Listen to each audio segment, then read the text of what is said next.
Livro de Marcos, capítulo número 5, verso 1.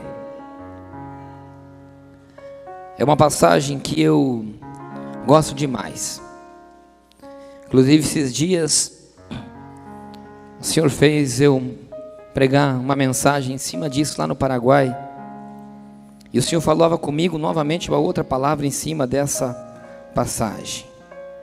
Para aqueles que estiveram no curso de teologia de quinta-feira, vão entender um pouquinho mais o significado dessas palavras. Porque se fala de Gadara, de uma região da Galileia, e quem esteve aqui sabe o porquê é que os porcos se jogaram de tão alto. Porque eu trouxe uma foto das montanhas que existia do outro lado do mar. Quem está aqui vai se lembrar que se conseguia ver do lado de Cafarnaum, Gadara do outro lado se conseguia ver. Diz assim a palavra do Senhor, leia comigo. Preste bem atenção nessa história. Te peço que você redobre teu entendimento, esqueça um pouco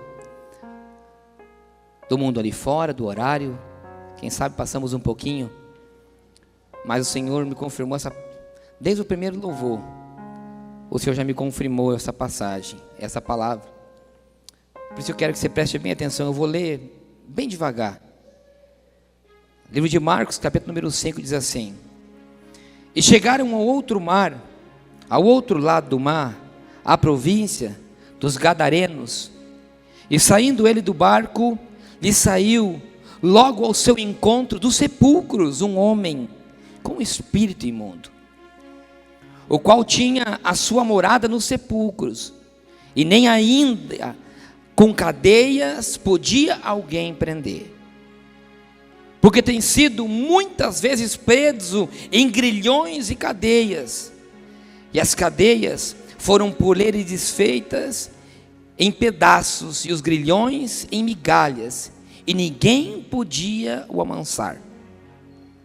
E andava sempre de dia e de noite, chamando pelos montes e pelos sepulcros, e ferindo-se com pedras. E quando viu Jesus ao longe, correu e o adorou.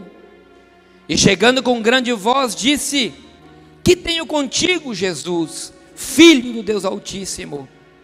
Conjuro-te por Deus que não me atormentes. Porque ele dizia: Sai deste homem, espírito imundo. E perguntou-lhe: Qual o seu nome? E ele respondeu dizendo: Legião é o meu nome, porque somos muitos. E rogava-lhe muito que não o enviasse para fora daquela província. E andava ali, passando no monte, uma grande manada de porcos. E todos aqueles demônios lhe rogavam, dizendo: Manda-nos para aqueles porcos, para que entremos neles. E Jesus logo lhe permitiu. E saindo aqueles espíritos, entraram nos porcos, e a manada se precipitou por um despenhadeiro no mar. E eram 2.000 porcos, que afogaram-se no mar. E os que apacentavam os porcos fugiram, e anunciaram na cidade e nos campos, e saíram muitos a ver o que era que aquilo tinha acontecido. E foram ter com Jesus, e viram o endemoniado, o que tivera a legião, assentado, vestido e em perfeito juízo, e temeram. E os que aquilo tinham visto, contaram-lhes o que aconteceram ao endemoniado, e acerca dos porcos. Verso 17. E começaram a rogar-lhe, falaram isso a Jesus, e começaram a rogar-lhe que saísse do seu território. Até aqui, pode tomar assento.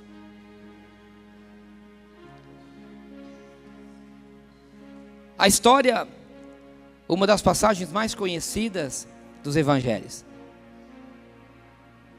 A libertação de um endemoniado. Só que eu quero chamar um pouco a atenção à igreja, a esse endemoniado, porque ele não era um endemoniado comum. Ele, quem sabe, era um super ultra endemoniado. E não só isso, ele era chamado como um imundo. Aquele homem, ele era um imundo para toda a sociedade. Se pegarmos um pouco aquele endemoniado que vivia em cemitérios, por isso ainda mais do que ser endemoniado, ele era tratado como imundo. Porque naquela época as pessoas que tinham contato com os mortos, para a religião judaica, eles eram tratados como imundos. Aquele moço, quem sabe nos dias de hoje, ele era visto como um estuprador. Quem sabe na nossa sociedade, ele era visto como um usuário de drogas, um de crack, que vive pelas ruas, numa situação de praticamente imundícia.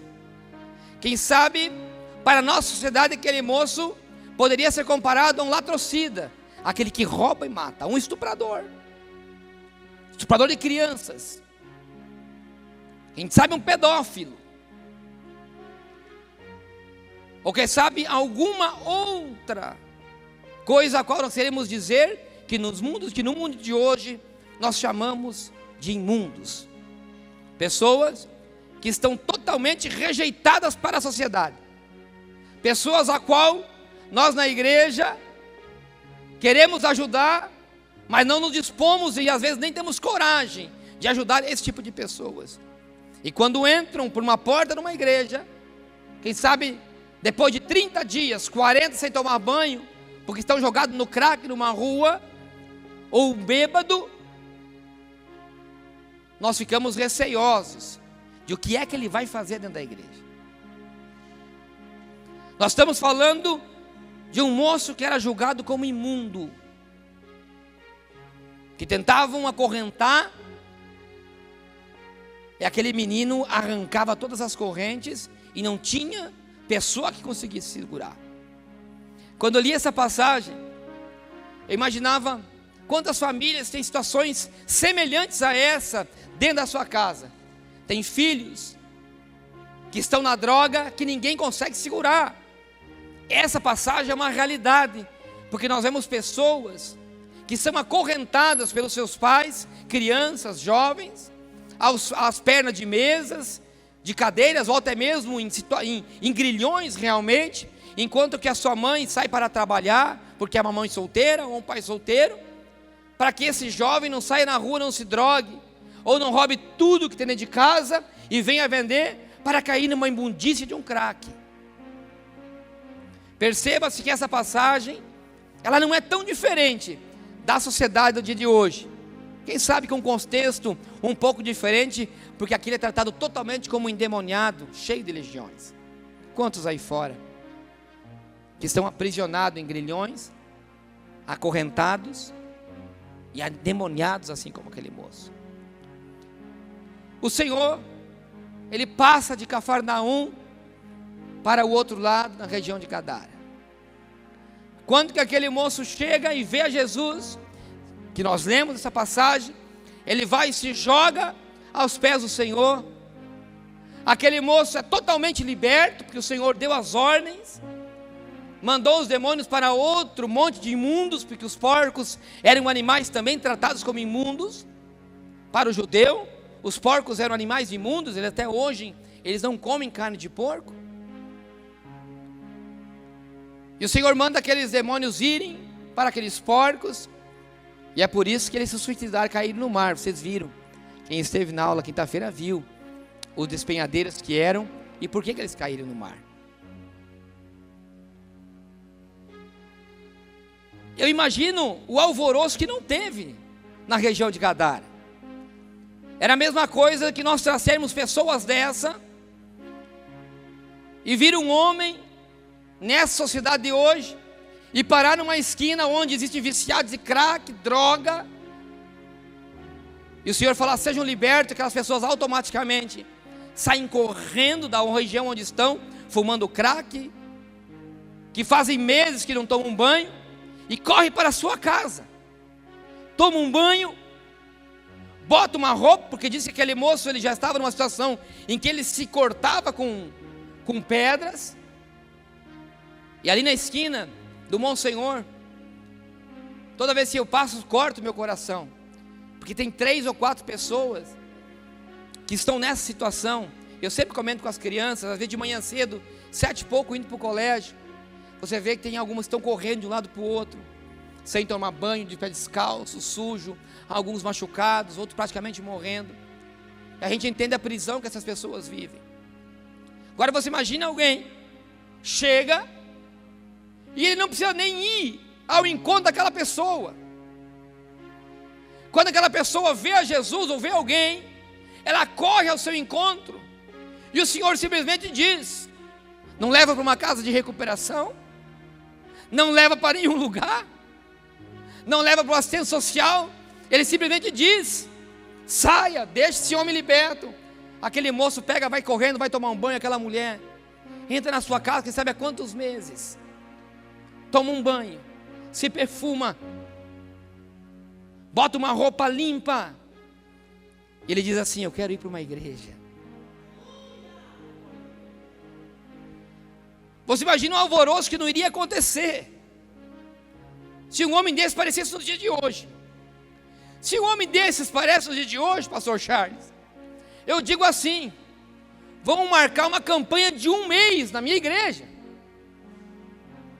Vamos fazer assim como nós fizemos esses dias aqui, uma campanha de oração da noite, da madrugada, e vou convocar esse homem para estar ali, para estar no meio, porque a autoridade que teve, a libertação que ele conseguiu fazer, é algo que ninguém consegue, que ninguém conseguia fazer. Eu trago esse homem para fazer milagres, libertação, cura, visitar famílias destruídas. Eu mesmo queria estar ao lado desse homem. Mas a minha pergunta é nessa noite, o verso 17, o que é que faz com que pessoas que ficassem sabendo do milagre que esse homem executou, peçam para que aquele homem vá embora do seu território? A minha pergunta é nessa noite para a igreja: o que é e como tem pessoas que preferem estar entre os imundos, entre os endemoniados, que não preferem estar na presença do Senhor, que não permite que ele esteja na sua casa, mas pede para que ele vá embora da sua casa, da sua igreja, do seu território?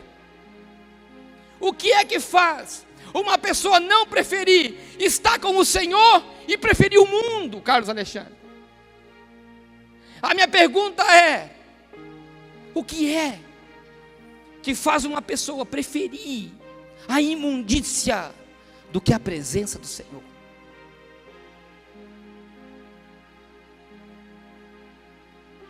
E a pergunta que o meu coração não se cala é que eu vejo uma igreja de hoje que rejeita Cristo e prefere a imundícia, rejeita Cristo e prefere o pecado. Sabe que Jesus faz milagres, mas prefere ficar entre os imundos.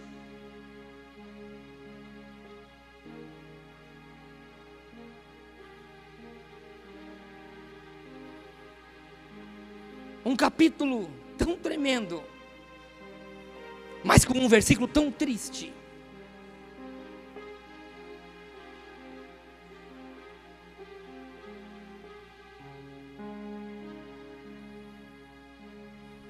Faça uma reflexão da sua vida, da tua casa. Você tem preferido ao homem do milagre ou ao mundo da imundícia? Você tem convidado ao homem do milagre a estar contigo, ou você tem pedido para ele se afastar da sua vida? Quando essa pergunta me veio uma questão: quem eram esses homens que preferiram os imundos do que a presença do Senhor? Eu vou pesquisar e encontro que Gadara era uma cidade com uma seita muito forte de fariseus. Eu quero trazer características não teológicas dos fariseus, características críticas de que o próprio Jesus citou contra os fariseus. E eu entendi, passando essa passagem para o mundo espiritual de hoje, e interessante é que eu encontrei característica dos fariseus que estão dentro da igreja. Primeira característica, os fariseus, para dar uma introdução, era uma seita.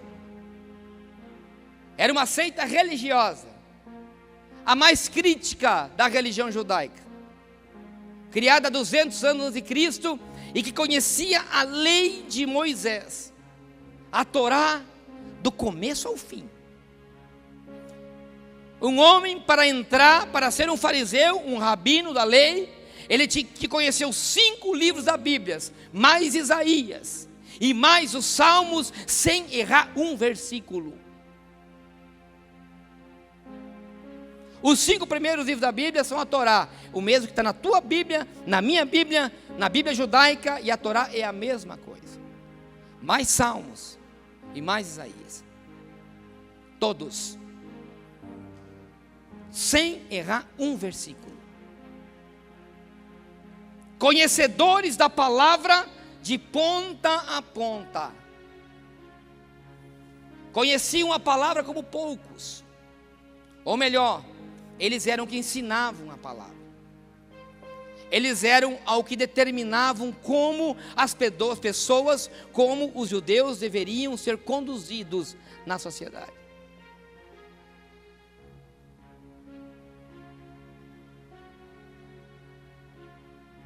Mateus,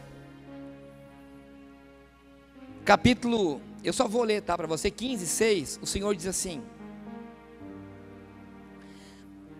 é assim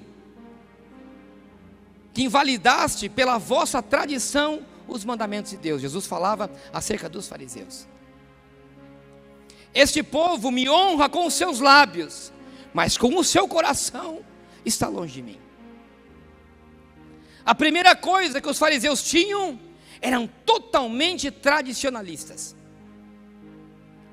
De uma forma cultural, eles entendiam e estavam como se Deus fosse uma caixinha de promessas, em que uma pessoa retira uma promessa e essa promessa tem que ser executada. Eles pegavam a lei, transportavam todas as tradições, as festas religiosas, os rituais, os símbolos, tudo na ponta da letra. O ritual do culto, a condução do culto, a palavra que era pregada, a maneira que era pregada, o louvor como era entoado, a maneira que eram feitas as visitas para as viúvas, a maneira como era feita a oferta sobre o altar, tudo tinha um ritual e um simbolismo na lei judaica. Jesus dizia: vocês me adoram a Deus com a tradição, com os lábios, mas não com o coração. Segundo, Mateus 23:5, e fazendo todas as obras, a fim de serem vistos pelos homens, amam aos primeiros lugares das cadeiras e das sinagogas. Os fariseus eram homens que queriam a honra para si. Eles queriam ser reconhecidos como rabinos, como mestres e como os homens da lei. Eles chegavam e como se vestiam de uma maneira diferente do povo. O povo se vestia de uma maneira, o fariseu, o rabino, se vestia de uma maneira diferente. Ele gostava de nas ruas serem identificados pelo grau de religiosidade em que ele estava na sua escala colocado. Ele queria honra para si. Palavras do Senhor Jesus. Terceira coisa, amavam ao dinheiro.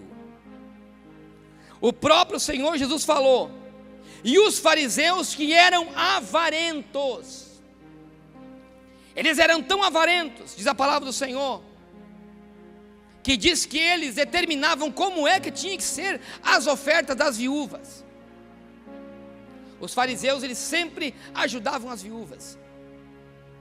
Eles diziam como é que tinha que ser o esquema de oferta, para quem que tinha que ser dado, o valor que tinha que ser dado, a quantia que tinha que ser dada.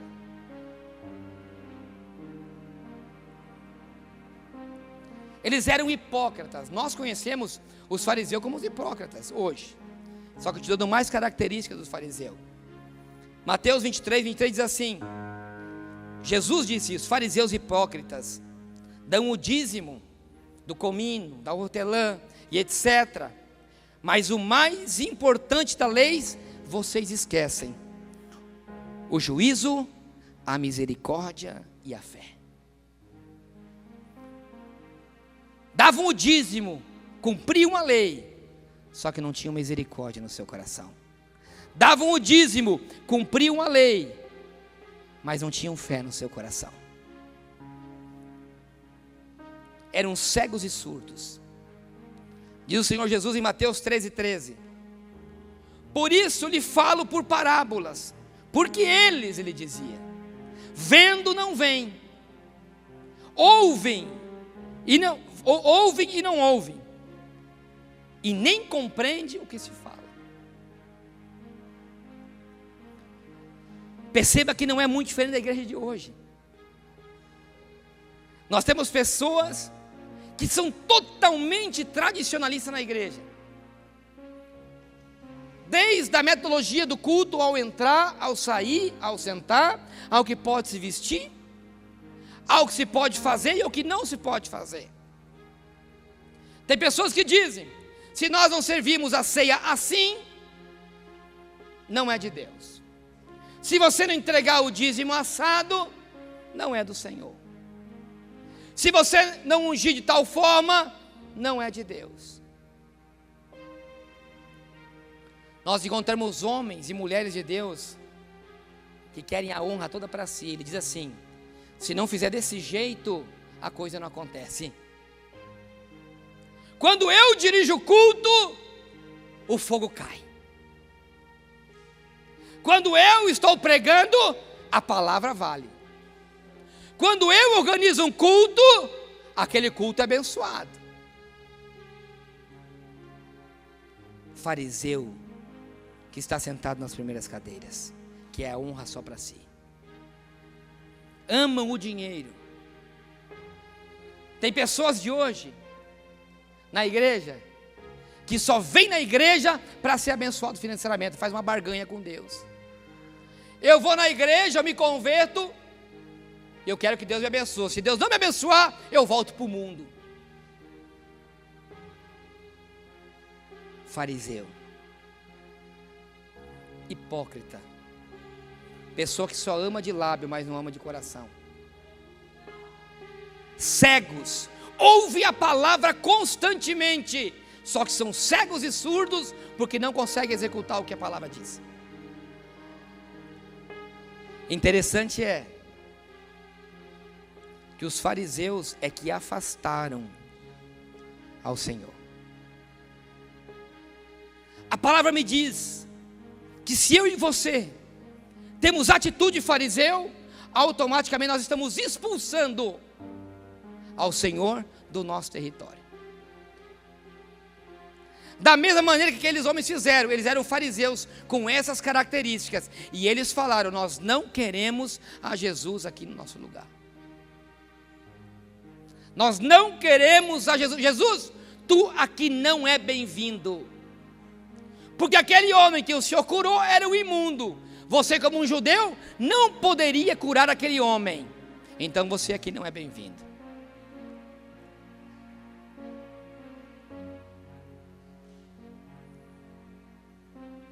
Eu quero que você entenda algo nessa noite, que as suas atitudes determinam se Jesus está ou não está com você. As suas atitudes determinam se o Espírito Santo de Deus entra em você ou se afasta de você. Simbolismo e rituais. O que é isso aqui? É uma aliança. Isso aqui tem um símbolo. Isso aqui diz que eu sou casado. Uma pessoa que olha para a minha mão e vê isso, a minha mão esquerda, sabe que eu sou casado e que eu tenho um compromisso com a minha esposa. Isso aqui é um símbolo do amor entre um homem, do amor entre uma mulher. Isso aqui é o símbolo de um casamento. Porém, isso aqui não determina se eu amo ou não amo minha esposa. Se eu perder essa aliança, eu perco um símbolo, mas eu não perco o meu amor. Isso eu quero dizer o quê? Eu quero dizer que o Senhor, Ele não está nos símbolos, o Senhor, Ele está nos sentimentos. Os fariseus tinham símbolos, mas não tinham sentimentos. A igreja de hoje tem rituais, símbolos, mas perdeu os sentimentos. A igreja de hoje dá mais importância a símbolos do que pela presença de Deus. A igreja de hoje é assim.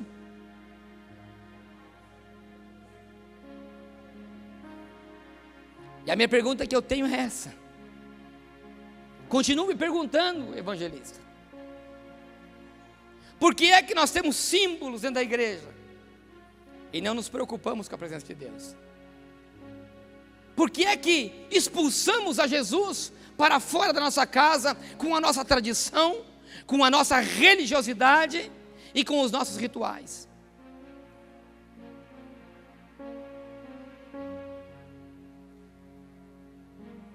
Mas eu encontro uma resposta no fundo, no final do túnel. E quando eu preparava essa palavra nessa tarde, o Senhor me fez lembrar de uma passagem de 3 domingos atrás, creio.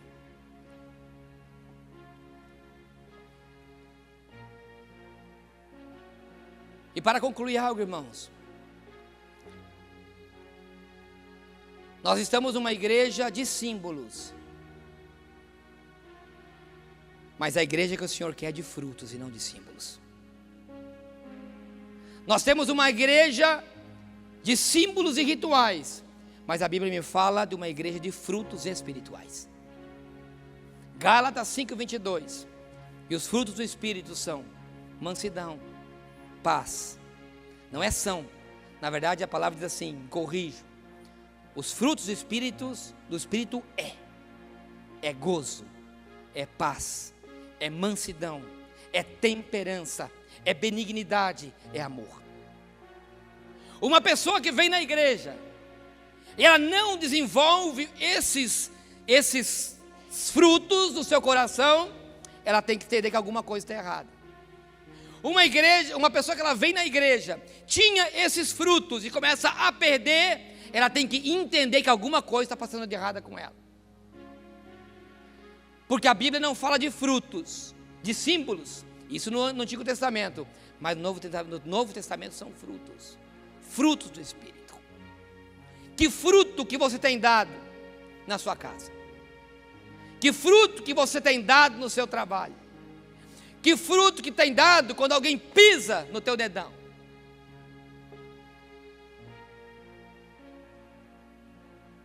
Não são símbolos, são frutos. E há 3 semanas atrás eu me lembrei de uma passagem. Fui nas cataratas, e eu sempre com o Samuel e com o Vitor. No domingo, a pastora ia pregar e eu falei assim, eu vou levar eles nas cataratas. Sempre gostava muito das cataratas, irmã Cecília, sempre, muito. De menino, quando eu tinha meus 13, 12, 13 anos, no domingo, eu saía da minha casa, lá no Libra, ia nas cataratas de bicicleta. Ia de bike, levava uma mochila com lanche, chegava lá, e aquilo era grandioso. Você podia, ainda hoje você pode entrar de bicicleta lá. Aquilo era maravilhoso, irmãos, eu nunca, até hoje, assim, é algo tremendo. Escondia minha bicicleta dentro do mato, uma vez me sacanearam, me furaram o pneu, tive que vir empurrando, pedir uma carona para um homem, colocou dentro de um ônibus de turismo e me trouxe para aqui, para Foz do Iguaçu de volta, deixou aqui no Buici, numa esquina, para me encher o pneu. Alguém tinha sacana, foi lá e esvaziou meu pneu para mim voltar. Eu adorava fazer isso, eu ia de manhã cedo, 8 horas da manhã, e voltava só de tarde. Tinha uma cachoeira para tomar banho lá embaixo, se alguém conhece, lá naquela usina. Era maravilhoso, irmãos. Sempre amei as cataratas. Aí eu falei assim, vamos ir visitar as cataratas. Samuel convidou, eu falei, vamos lá então. Foi aí o Vitor. Entramos no ônibus e isso já fiz milhares de vezes, irmãos. Cada parente que vem, a gente gostava de ir. Eu acho que posso até guia lá das cataratas, porque de tantas vezes que já fui. Naquele domingo a gente foi, entramos, o Vitinho todo feliz, porque é criança, né? Então entramos no ônibus, eu vi aquela coisa, chegamos lá, tiramos foto e tal, e aquela maravilha. Chegamos lá embaixo, o Samuel falou assim: eu vou lá na garganta do bichão lá, né? Pegou a pontezinha, foi lá, se molhou tudo. Aí o Vitinho ficou com medo, eu também queria ir lá. Aí saímos de lá, vimos o Coati, tirei uma foto, porque lindo, maravilhoso, tremendo, e vim embora. Vim embora e observava as pessoas, porque a minha atenção ela já não estava mais muito nas cataratas. Quem sabe por tantas vezes que eu fui. Aquilo que era grandioso, que eu me lembro, que está no meu pensamento e no meu coração de quando eu era jovem, que eu ia de bicicleta, parece que já não é tão grande assim. Eu digo assim, eu acho que eu cresci e as cataratas diminuíam. A impressão que nos dá. E quando eu observava, quando nós íamos no ônibus, eu observava as pessoas, Fábio.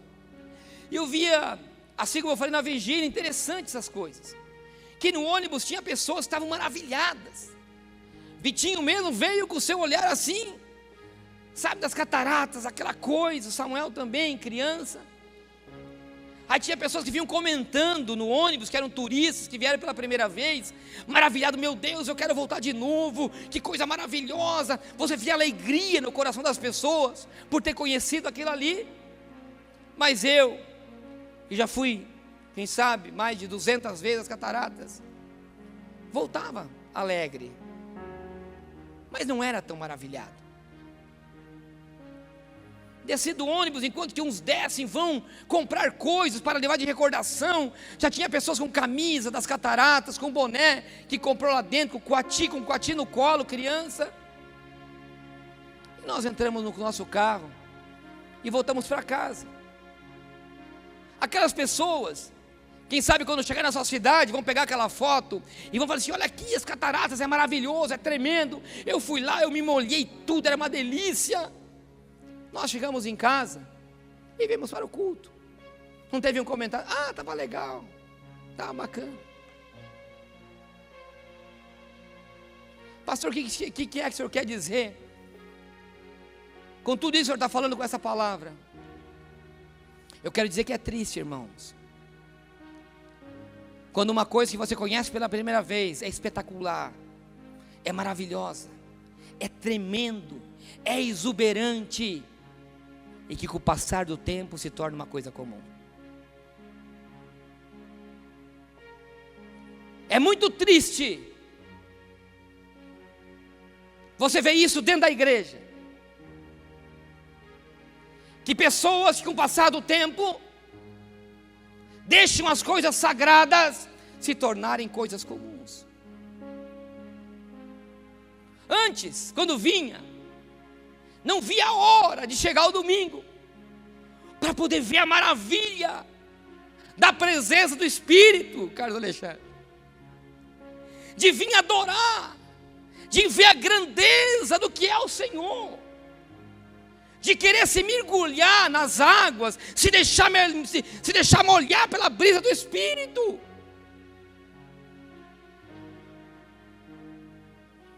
Dizia assim: eu quero. Assim como Samuel disse: eu quero ir lá, eu quero ir lá ver, eu quero ir lá na garganta lá, eu quero passar na passarela, eu vou lá me molhar, eu quero sentir essa brisa, eu estou aqui, olha a grandeza do que isso aqui é, deixa isso me molhar. Mas aquele cascudão, que já foi tantas vezes, que já viu tantas vezes aquela maravilha, já tem preguiça de ir na passarela, já não quer se molhar mais. Não, porque eu vou me molhar. Não, vou ficar tudo molhado, depois minha roupa vai sujar. Não vou chorar não, porque vai borrar minha maquiagem. Eu não vou me molhar na água do Espírito, que eu vou cair, vou me sujar, minha roupa é nova. Eu não posso pular, porque se eu pular meu salto vai quebrar, meu sapato custou caro. Eu não vou conhecer mais, não quero mais, porque eu já vivo tantas vezes, eu já conheço tudo. Eu não preciso mais. Vem na igreja e fica com cara de paisagem no banco. Enquanto que aquele que está indo pela primeira vez está com aquilo alegre, Fábio, no coração, que ele não se controla. Ele se alegra, ele louva, ele levanta a mão e não se controla. Ele vai embora, ele fala: eu quero vir de novo. Eu não quero, eu quero trazer outra pessoa para conhecer essa maravilha. Mas o cascudão, o que já conheceu tanto, que pregou tanto, que já teve tantas vezes, que se molhou tanto no mistério do Espírito, vai para casa e diz: o culto foi legal. Entra no ônibus para ir para casa, entra no seu carro para ir para casa, enquanto que aquela criança, por isso Jesus diz que Ele ama os pequeninos, porque é deles o reino do céu. Para uma criança tudo é grande, tudo é maravilhoso, tudo é tremendo.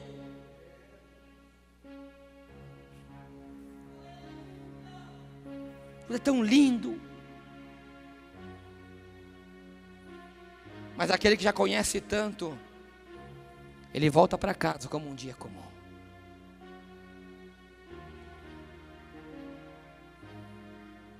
A igreja de hoje é uma igreja de fariseus,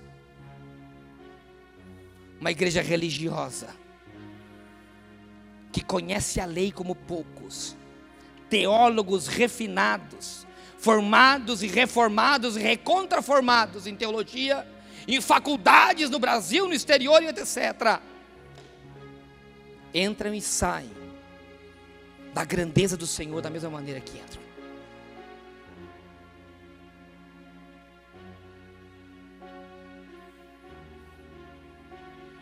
E eu continuo dizendo, a igreja de hoje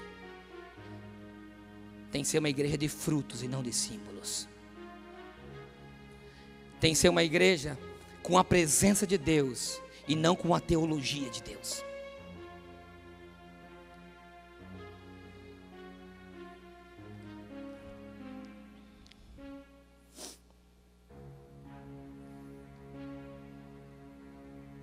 Tem pessoas que conhecem a Cristo como leitura, mas não é ler e conhecer a Cristo, é ter fé em Cristo. Não é só ter fé em Cristo, é acreditar em Cristo. Não é somente acreditar em Cristo, é se espelhar em Cristo. Não é somente se espelhar em Cristo, é ser como Cristo. Não é ser como Cristo, é viver com Cristo, é ter intimidade com Cristo.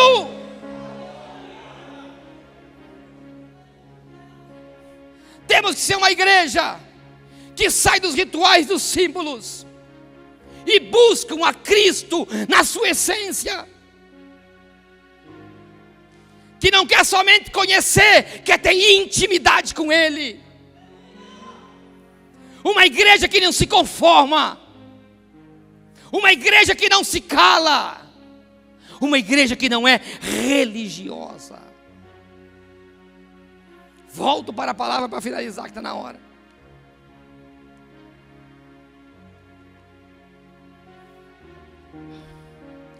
Aqueles homens dizem assim: Jesus, você não é bem-vindo aqui nessa casa.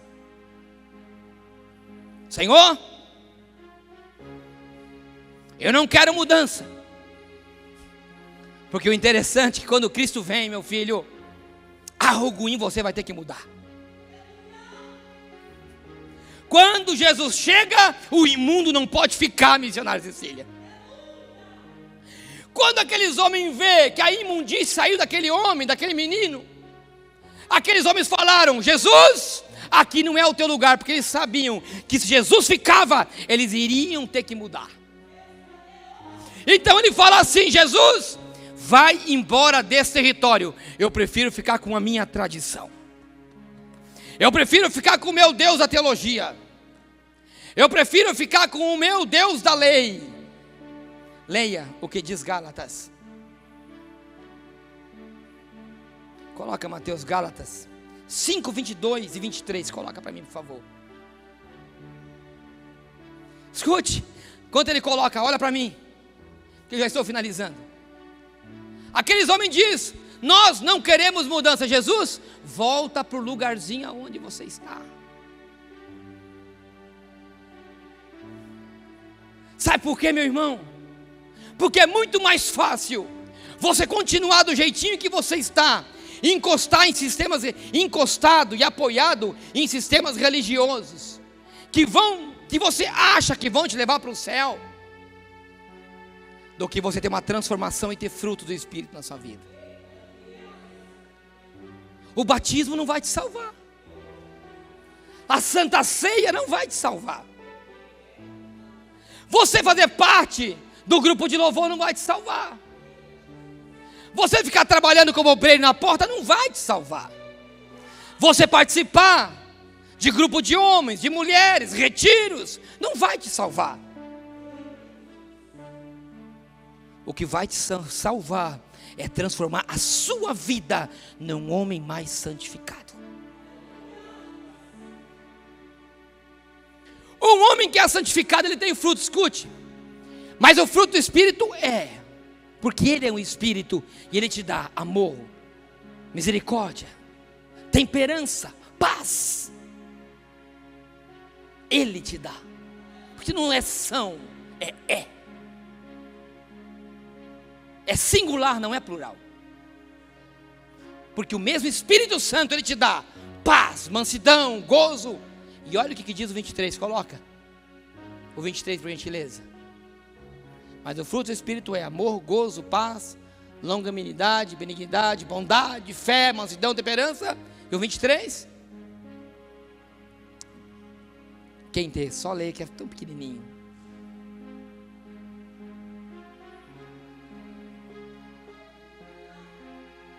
O que diz o 23, pastor Charles?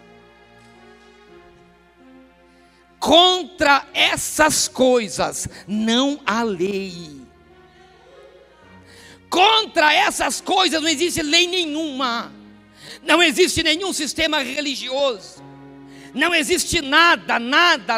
É por isso que Paulo dizia: nada pode me separar do amor de Cristo. Nada. Contra o fruto do Espírito não existe lei, não existe sistema religioso. Não é a igreja A que salva, não é a igreja B que salva, não é a igreja C que salva. O que te salva é o sangue de Jesus que foi derramado na cruz do Calvário. Aleluia!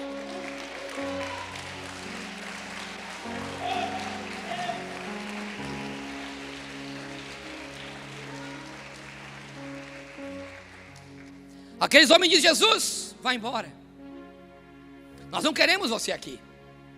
Jesus, eu não quero você na minha casa, porque se você entrar, eu vou ter que mudar. Se tu entrar na minha casa, o beberrão vai ter que parar de beber.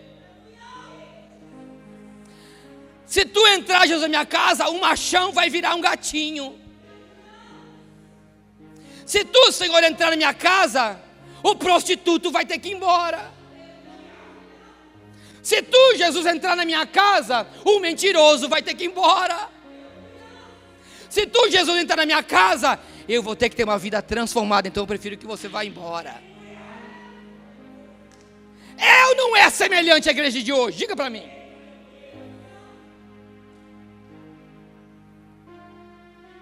Ou será que só nós estamos vivendo uns dias de Gadara? Então Jesus faz o quê? Escute, Jesus é um homem educado, gente. Jesus não força nada com ninguém. Jesus não força nada.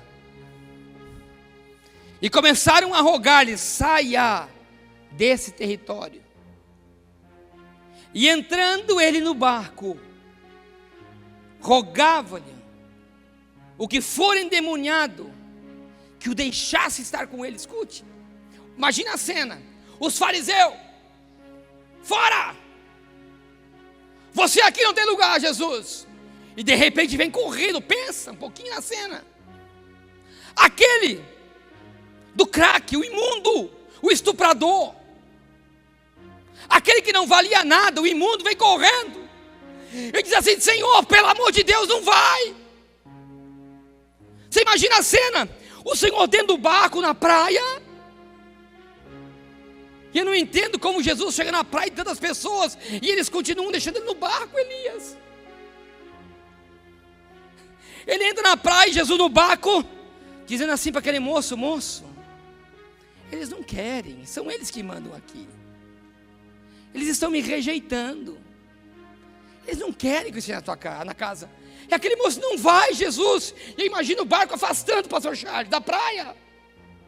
E aquele moço correndo, entrando naquele mar cheio de pedra, que eu mostrei para vocês, quem sabe de pé descalço, ou com sapato, não sei, se jogando. Jesus: fica, fica.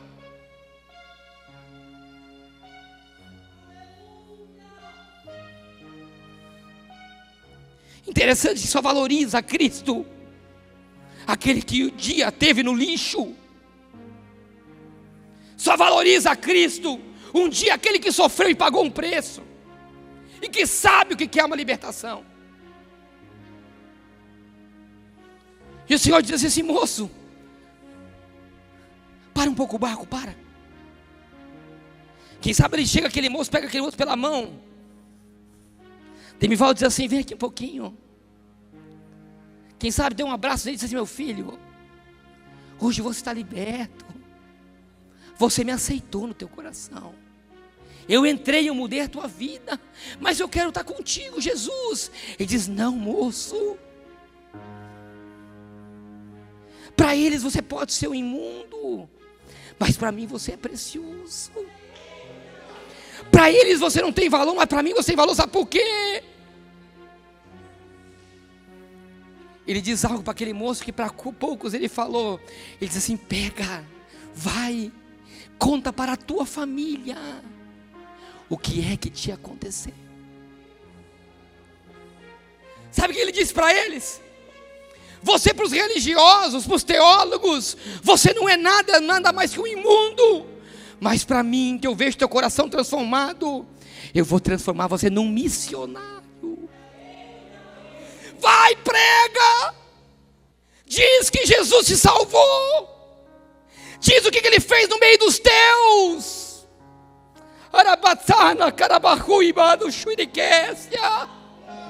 Por que é que você tem ficado de boca calada com o milagre que Deus fez? Por que é que você se sente imundo, impuro? Você pode ser impuro para os teólogos, mas para você, o Jesus está no teu coração, você é precioso.